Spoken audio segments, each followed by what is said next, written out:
My teenage daughter pretended to be 20 online, so she could build a serious relationship with a 23-year-old man by catfishing him. This generation is completely whack. I remember being 14 and still having braces and wearing ugly blue eyeshadow to school every day. But this was before social media, so all of my friends were just as ugly as me. But on my daughter's 15th birthday, we went out to Chili's, and what she wore was shocking. Not because it was anything crazy revealing. It was just a corset top and some cargo pants. But it made me realize the pressure she had to grow up faster. She even did her makeup, and I swear my baby Annalise looked 23 years old. And as we sat down, the waiter began to flirt with her. I wasn't really paying attention because I figured she'd turn him down or just act really shy. But in the corner of my eye, I saw her batting her eyes and looking up at him with a single finger twirling her hair. Motherly rage flooded my system. I literally saw the bulge in his pants. Hey, do you guys have a birthday candle with the number 15? Because that's how old my daughter is turning today. Luckily, the guy went super red and started stammering. So I knew that he had simply been blindsided, and we even got switched to a new waiter. As for my daughter, I didn't want to ruin her birthday. So I let her change the topic and we just talked about something else. But when she woke up the next day, I asked her what the F she thought she was doing. That she could wear what she wanted, but there was no way I'd ever let her date anyone over the age of 17. She did that teenage angst thing where they pinch the bridge of their nose and roll their eyes,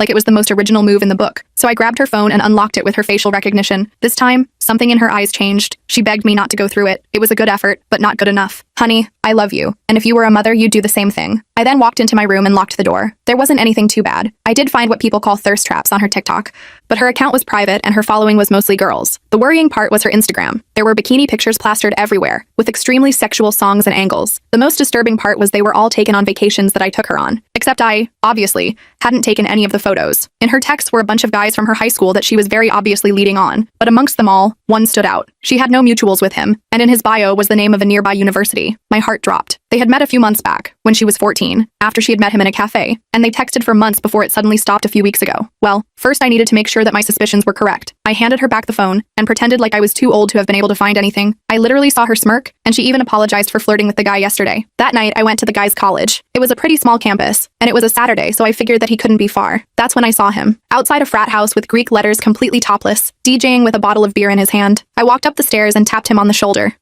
Excuse me, do you go here? And I guess he thought I was some undercover cop, because he immediately lifted up his hands and showed me his ID. He was 23 years old. My stomach twisted. I slapped him across the face, and because his friends were too scared to do anything, they let me drag him down the stairs by the ear like a dog without intervening. I took advantage of the shock and alcohol that was still in his system and grabbed the beer bottle, ready to knock it across his head. Yo man, what are you doing? I don't want any trouble. So you don't want any trouble, but you're cool with dating a 15-year-old girl? I saw confusion sweep across his R-worded frat boy face, one that you can't fake. Annalise? I asked. Huh? She's 20, and hot as heck. I slapped him again. Yo man, what the F? He shouted, before whipping out his big black iPhone as evidence. I read their texts. Right there,